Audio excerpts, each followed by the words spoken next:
ده اهم 5 تصريحات لتشافي الونسو المدير الفني الجديد لريال مدريد، والتصريح الخامس اكتر تصريح عجب جماهير ريال مدريد.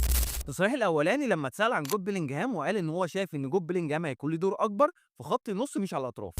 اما التصريح الثاني وده كان مهم جدا بالنسبه لجمهور ريال مدريد لما اتسال عن فينيسيوس ومبابي، قال ان هو هيخلي الثنائيه دي اقوى ثنائيه في اوروبا بالكامل. اما التصريح الثالث فكان عن رودريجو، واتسال عن دوره قال ان رودريجو هيبقى ليه دور مهم جدا في ريال مدريد السنه الجايه، والبدايه هنشوفه في كاس العالم للانديه. التصريح الرابع قال ان هو بيشتغل ان هو يجيب لاعب خط وسط قوي جدا عشان يقود خط وسط ريال مدريد.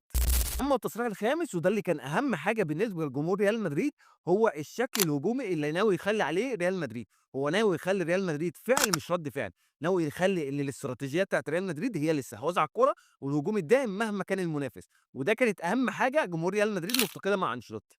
دي كانت تصريحات شافي الونسو في اول لقاء ليه، انزل اكتب لي تحت اكتر تصريح عجبك فيهم.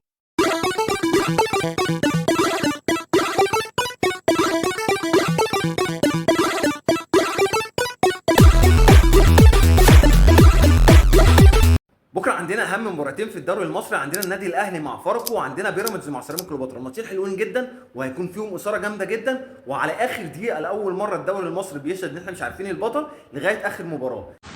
فانت متوقع مين اللي هيفوز؟ هل النادي الاهلي ولا بيراميدز؟ والغريب ان الاهلي بيقول لك انا لو فزت هحتفل بالدوري في ارض الملعب، وبيراميدز على الناحيه الثانيه بيقول لك انا لو فزت هحتفل بالدوري في ارض الملعب.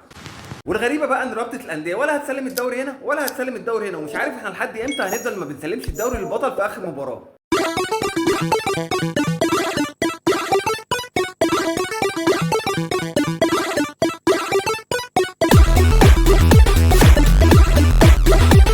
عارف نادي فاركو ده هو اللي متحكم في الدوري الممتاز، هو اللي عمال ينزل فرق ويطلع فرق.